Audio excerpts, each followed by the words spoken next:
Hi, my name is Lana and I'm excited to share with you some simple natural remedies. And today I want to talk to you about fomentations. But before I do that, I want to just talk a little bit about what is hydrotherapy. So basically, hydrotherapy is water therapy or water for healing.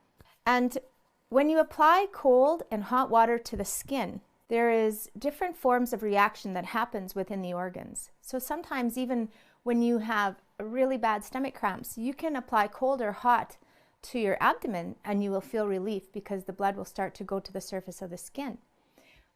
Also, you can apply it to the feet, like if you have a congested headache or cramping again in your stomach. You can have hot on your feet, cold on your head, and it will draw the blood to your feet and start circulation happening and get that congestion from causing you great discomfort. There's different effects of cold and heat on the body and how long you use that for. So if you have short-term cold, it's going to cause stimulation and increase of blood activity. When you have long-term applications of cold, everything starts to become sluggish and it decreases your blood activity. Same with when you're using heat. Moderate heat, short-term, causes a stimulating effect, and long-term will cause a relaxing effect, a sedative effect. So what we want to do today with our fomentations is we're trying to cause a reaction, not so much sedative and relaxation, but we want to cause a pumping action and we want to bring some good oxygen and blood flow to the area. Hydrotherapy is used for many different things. It's used for bringing circulation to the body, it's for bringing oxygen, it's for pain relief and swelling. You can use it for increase of white cell count, which is very important because that's our fighter cells. Also, it's soothing for the nervous system. Even a tepid bath can cause the nerves to be settled. There is some cautions with hydrotherapy.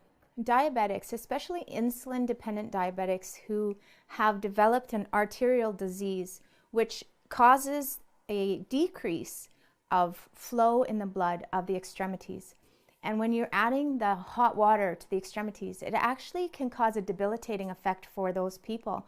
And it can actually kill your cells and lose oxygen to the area. So it is a contraindication for heating the extremities. If you are doing fomentation, something like that, sometimes you're able to do that, but you have to use a lot less heat. Also, when you have heat with a person who is diabetic, sometimes they have no skin sensation or it's very dull. Sometimes with diabetics, they can't feel the temperature on their skin. So be very cautious because you could burn them easily. So don't do it at all if you know they have an arterial disease or they can't feel sensation. Don't choose this form of therapy. If they are sensitive to heat and they can feel it, use your temperatures lower and be very cautious. So today again, I said we're going to talk about fomentations. So first I'm just going to show you an overview and then I'm going to take you and show you a demonstration. So right now when you're gathering your things for a fomentation treatment, you want to make sure you have some gloves because the fomentation pads are very hot and you can burn your hands. Some lined gloves is usually very nice to have. You want to have sheets for covering the bed. Even you can prepare the bed if you happen to spill some water or something like that. You might want to have an old shower curtain or plastic garbage bags or something under the sheet to protect the bed or wherever you're doing the treatment. So you want to have some sheets for the base, sheet for on top. You want to have blankets to keep the person warm. You want to have fomentation pads. If you don't have fomentation pads, it's not a problem. You use a towel. You just take a thicker towel and you use a towel instead of a fomentation rag. So it's not really a problem if you don't have them. Myself, when I started doing this, I made my own fomentation pads. I had some flannel, I had some pieces of wool, and I just sewed them together, and these are so wore out. They're very thin now. This one obviously got burned, so I learned to wrap them with tin foil to protect them. So these are ones I had initially made, and I've just finished making these ones. And I made them because with this little cutout here for the shoulders, because lots of times people have problems with their upper back and their shoulders. So I wanted a way to get it over and get that heat going into this area. So these fomentation rags or pads are just layered with cotton and wool. So simple things. You're going to need some plastic bags, because what you do with the plastic bag is when you've put the fomentation on the person, you cover it with the plastic to hold the heat in and to not get your other coverings wet. You're going to need a bowl full of ice and cold water and a face cloth, because between changes of your fomentation pads, you're going to be applying a cold friction.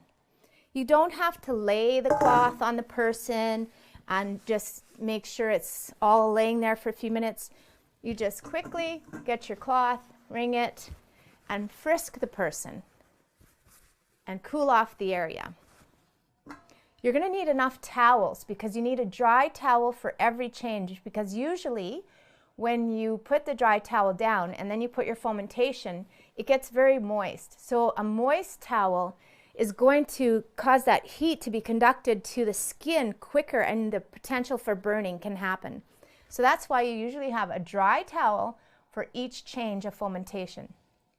You also need some hand towels, some thin tea towels, face cloths, just to have extra, so that maybe a bony prominence on their shoulder or something on their back, maybe just the size of a coin, is getting hotter than everywhere else.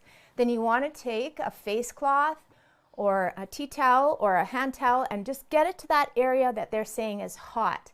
When you're using fomentations for the chest area, for pneumonia or bronchitis, or I've even done dyspepsia, different things like that where you need to apply it to the chest, make sure you have small cloths to cover the sensitive areas to make sure there's a little more protection there. Okay?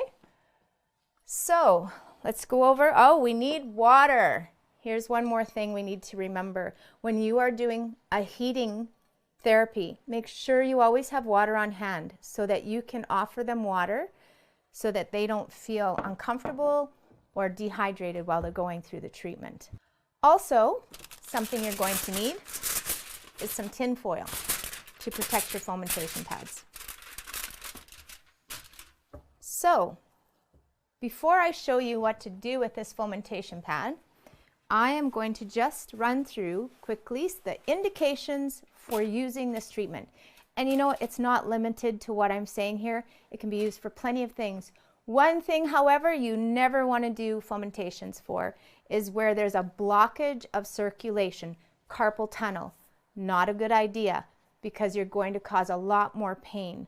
When there's a blockage, then what you're trying to do is make circulation happen. But a physical blockage will bring a lot more pain to the area instead of relief. So that's one point where you would not want to use this treatment.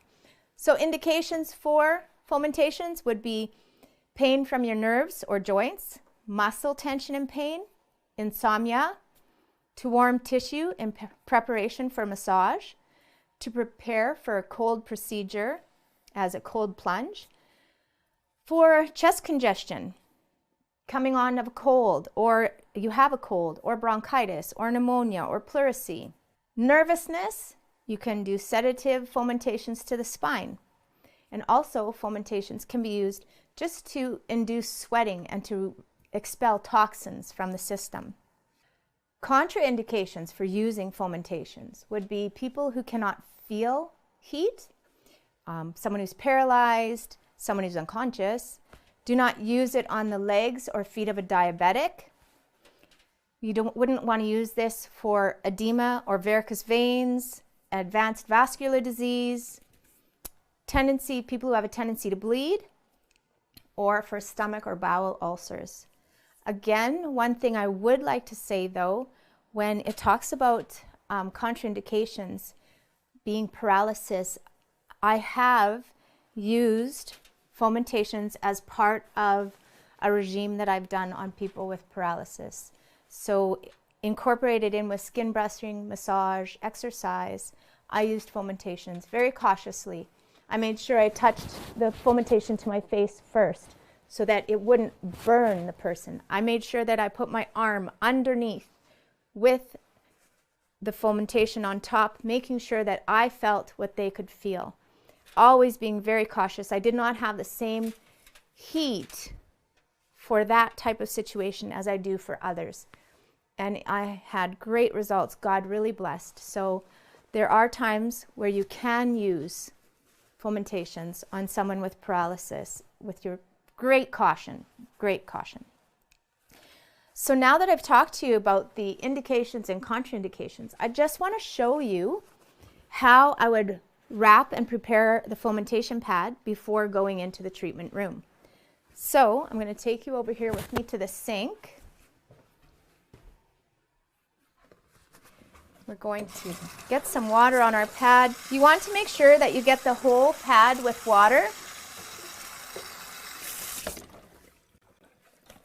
so that it's wet on all the layers, but we do not want it sopping. So we have to wring it out very well. We want it moist, but we don't want it dripping, because then you can really burn the person.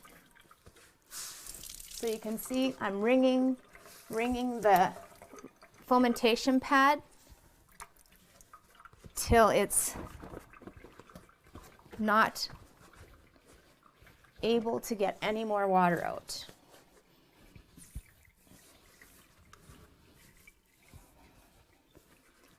There we are.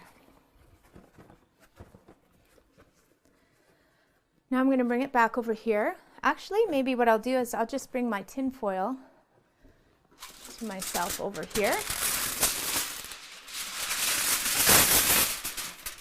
So you want to wrap your pad in tin foil. Roll it up. Shiny side in.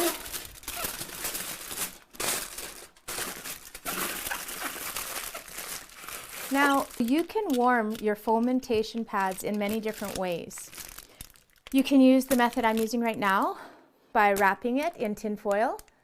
You can also use an oven. You can use, I like to use this roaster because then I can take it into the room with me and I don't ever have to leave the person I'm working with. So I would place it in my roaster, and I would turn my roaster on. I'd leave it for about 20 minutes, 25 minutes till it got nice and hot. Some people use their microwave. I've had to use a microwave when I haven't had anything else.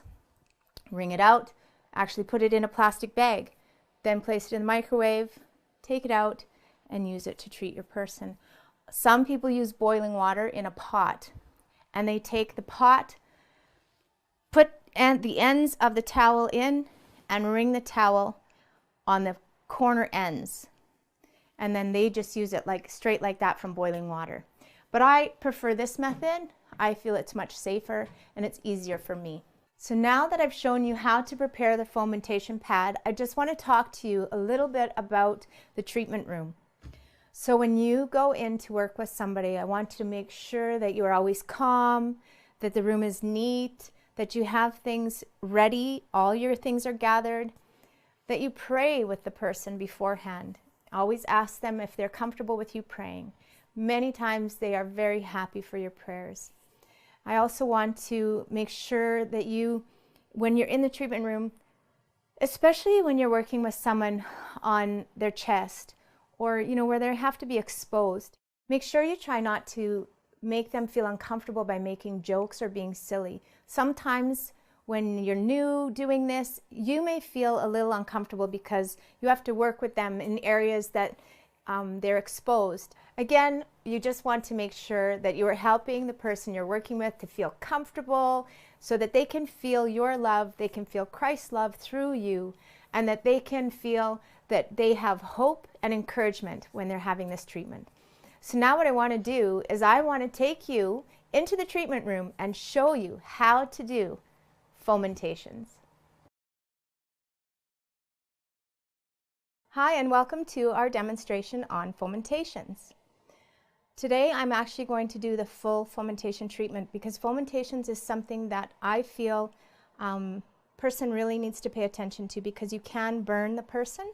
So I want to just show you as I'm doing the treatment that you have to keep communicating with the person you're working with and making sure that there's no areas that could be burning, because when you do fomentations the heat is so hot. Sometimes maybe someone has a bony shoulder or a little prominence in their back, and that can actually lift and have more heat in that area, so then you might need to put a face cloth there or another towel. So I'm just going to start right now with applying his fomentation. But first I'll just quickly explain to you that I do just have a bottom sheet to keep him comfortable, and then I have another sheet and a warm blanket because you want to keep the person very warm. And again, remember, when you do fomentations or any kind of hydrotherapy, you want to make sure that their feet are warm and that they're not chilled before you begin. So okay, when you do fomentations, you need to make sure that you always remember you need quite a few towels on hand. So I have a nice little pile of towels and face cloths here. So you want to make sure that you are also being careful to drape the person properly so they never feel overexposed.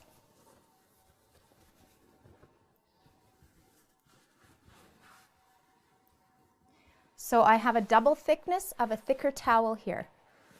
And so when I take my fomentation, the fomentations have been heating. Usually I heat them about 20 minutes at 300 degrees. And I like to use this little roaster. But you can use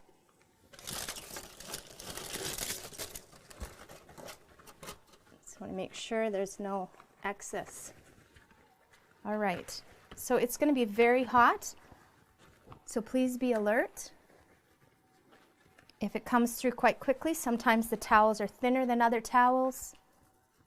Is it too hot? No. Are you okay? Yeah. So you want to cover it? I can feel it's going to be hot. You can feel it's going to be hot? Okay, I will get ready. Are you hot anywhere? Okay. So you need a plastic to keep everything else dry and also to keep the fomentation warm. How are you doing? Is it too hot? No, it's okay. Okay.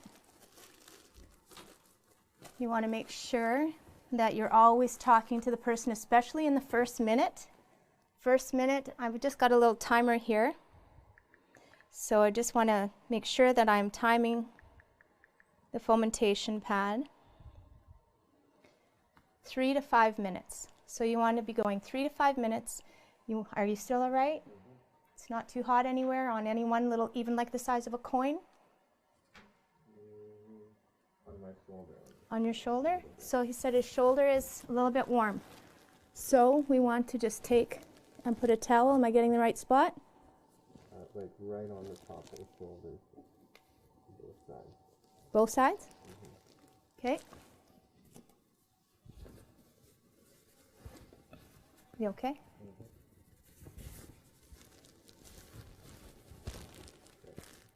Good? Mm-hmm. All right, so you want to just make sure that you cover the area that they're talking about.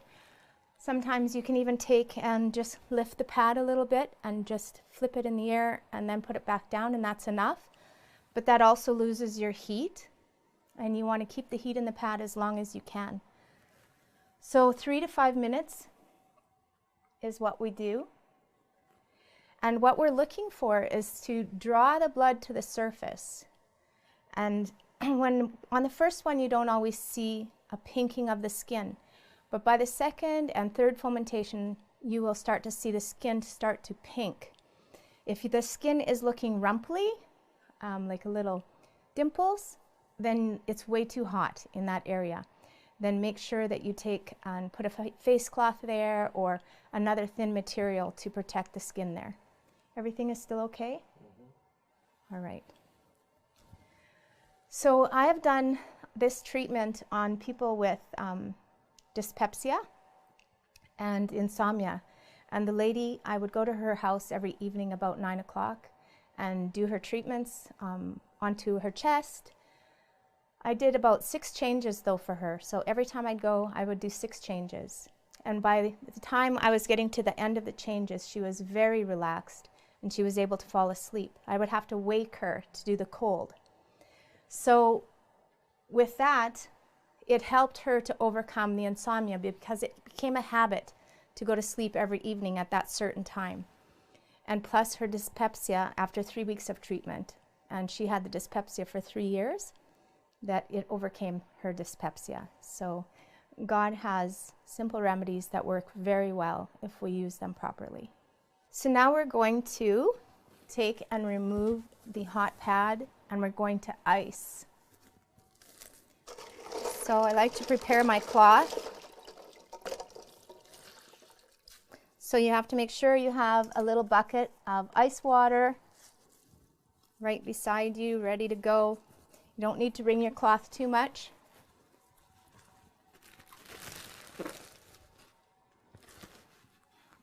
I have a little bin over here.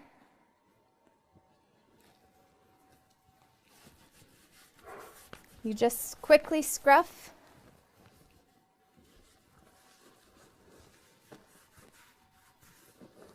There we go. And we want to dry the skin because if the skin's not dry, you can risk burning the person.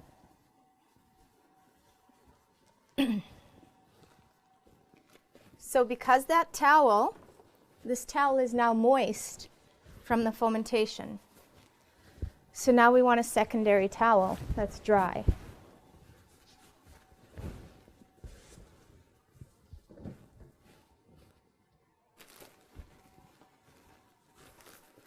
So you want to work quickly, but not to make the person feel uncomfortable. So I have a little roaster here that I like to use to heat my pads because I can keep them right in the room with me.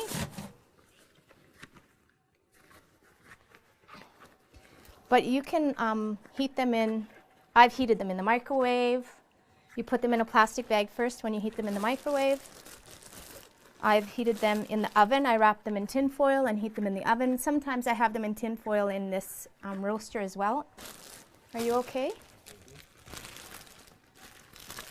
And you cover them back up. How is it? Is anything too hot? That's a little close to my ear. Close to your ear? Right there, that one? Okay. Could feel the steam from it. Okay, set my timer.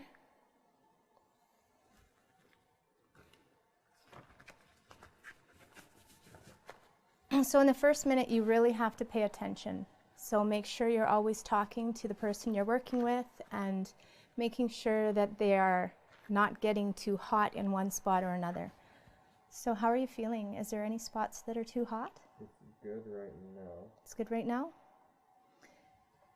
So as I was saying, you can use wrap your fomentation pads, you dampen them, but you have to wring them out to make sure that they're not dripping wet.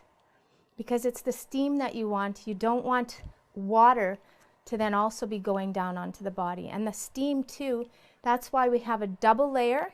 And sometimes if your towels aren't very thick, you might need to put 3 layers. So always be alert of how thick and how hot your fomentation pad is and how thick your towels are so that you don't get too much heat there on the person. And how are you doing? I would lift it, yeah. On which side? Just lift the whole thing a bit. Okay. Yeah, that's good. And then on the lower side a bit. Okay. I'm just giving it a little lift. And if that's not enough, I'm going to put another layer. How are we doing? It's okay now. Is it on your lower? Is it okay on the lower back? The lower back's pretty hot, but it's okay. It's okay? Okay, just be alert. This type of treatment is not something you would do on people who cannot sense heat. That being said, I have done it on people. I just want to check again because he was hot, so I just want to make sure. Are you okay? Mm-hmm. Okay, at any point that you need to interrupt me saying it's too hot, feel free. I have done this treatment on people who are paralyzed. A person who was paralyzed by stroke and did skin brushing, fomentations, massage, and exercising the limb. And when I first started with them, they couldn't feel the skin brushing, they never moved. But as I progressed, even a couple days, they could feel the skin brushing. And after the 3 weeks of working with them and exercising their leg, this person could actually push me off the bed when I would hold his leg back and have him push. So praise the Lord. It was really exciting to see that. But what I did when I worked with that person, because they couldn't feel, I just want to ask again, everything's okay, is I placed my arm right beside theirs. So I don't know if you can see where I am here, but I put my arm right underneath with the fomentation. And I did not bring the same type of heat to the fomentation as I have with these ones. So they were not as strong heat. I put my arm underneath, making sure that it wasn't so hot for their skin to burn. I touched my face with it first to know that it's hot, but not scorching. So if I could touch my face, I wasn't concerned about burning him. So we need to actually remove this pad.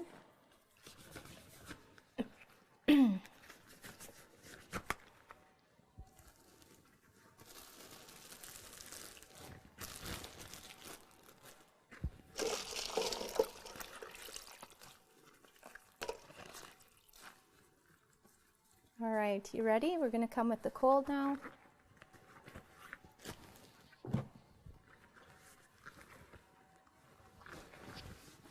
Can see that he's perspiring a bit here, and that's good stuff. And we can see he's getting a little pink on his back, and that's what we want to see.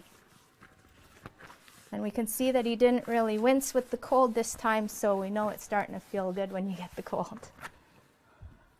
The first time never feels that great. So again, we want to make sure that the skin is dry.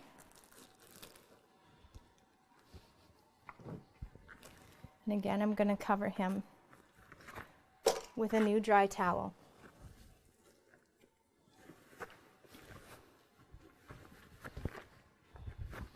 And we're going to do 3 changes. You can do anywhere from 3 to 6 changes. But today, just for the purpose of showing you, we're going to do 3. So this is actually our last change going on here. So I'm going to show you the one that I had wrapped in tin foil. So if I was to put it in the oven, I would wrap it in tin foil. And the reason I wrap it is to keep the moist in and to keep it from burning my pads. So you can see lots of colors coming through my pads because my pads are made from different colors underneath. And is that, you know what, I have a feeling this towel is thinner, so I want you to be very alert. Is it coming through? No. And it being the last pad, it'll be the hottest. I can feel it just really hot here.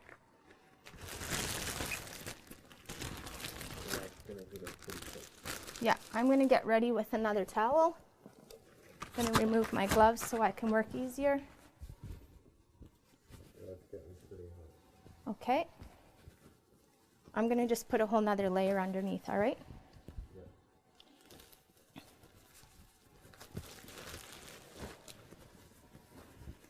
Just going to fold this way. Okay, how you doing now?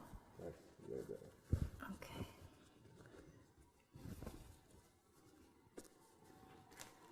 Yeah, that one was quite hot.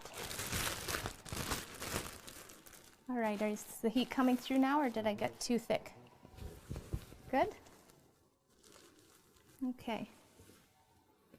Cover them up. We'll just lift it on the left side there. Okay.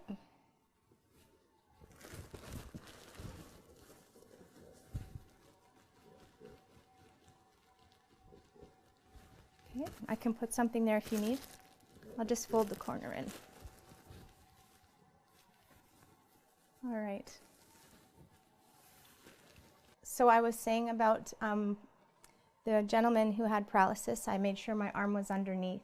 So sometimes you can use a fomentation on people who are sensitive, but you have to be very, very cautious. And the heat is not so hot. So when someone has a hurt back or pneumonia, something like that, like I said, this is a fantastic treatment for that. It reduces inflammation. And so with this simple remedy, you can use it on the back, you can use it on their leg, you can use it on their arm, you can use it just on their shoulder. A lady had bursitis and she couldn't lift her arm at all. And I only did the treatments 3 times, 3 fomentations, 3 nights in a row. And she called me and she was so excited. She could lift her arm over her head and do her hair. She was really happy and pleased with the results. So I've even done this on people's hands when they had immobility in their hand. I've done just wrapping the hand, doing the same thing, 3 to 5 minutes of heat and 30 seconds of cold. Just check my time. How's it feeling? Good? Okay. I also want to make sure that when you're doing heat treatments, sometimes people can get really hot and they can feel thirsty. So make sure that you have some water nearby and a straw so you can help them to drink if they need a little drink. Are you thirsty? Would you like some water? I'm okay. You're okay? Okay. So we are ready to remove our last pad.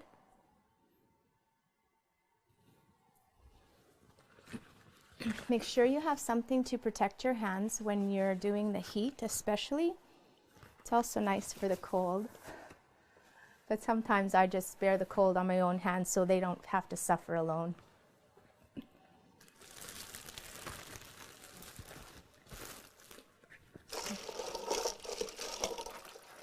So with the bringing of the blood to the surface and then sending it back down with the cold, you're actually getting the blood to bring oxygen to the area and more fresh blood, because the blood will then be forced back to be purified and then it'll come back on its next trip nice and fresh.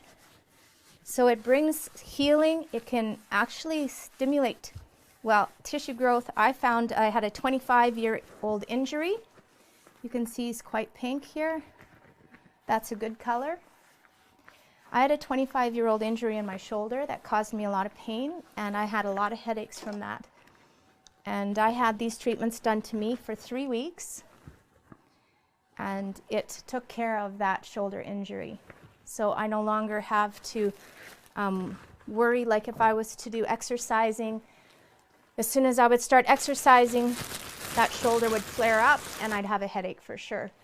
So after that, I don't have that problem anymore. So I praise the Lord for that. So these simple methods work very well. I'm going to cover them back up. And then what I would do is I would have them either turn over on the table here, or if I had a place for him to rest, place a bed for him to go down and rest, I would take and have him go rest for about a half an hour to an hour, because that reaction time is very key on boosting the initial treatment. The white cell count will be higher. All the benefits are increased with reaction time. It's very important. And the person usually feels so relaxed that they want to have that rest. So again, just be sure that you take care not to burn the person, always asking, always communicating with the person you're working with. And you could see that he had some nice pink skin when I gave the last cloth. But if you were to put 6 changes, you would see his skin come even pinker. So thank you for joining me with this demonstration on fomentations. Be sure to watch the initial part of this video where I'm talking about the indications, which is when you would want to do this treatment, or the contraindications, the cautions that you may not want to use this specific treatment. So again, when you do have someone and you're working with them, make sure that you're always moving quickly, but not in a way that causes them to feel anxiety or rushed or nervous. Always make sure when you're working with them, you stay calm, you keep them nicely draped, you help them to feel comfortable so they're very relaxed, and the benefits of the treatment are far greater. So again, thank you for joining me, and we'll see you next time.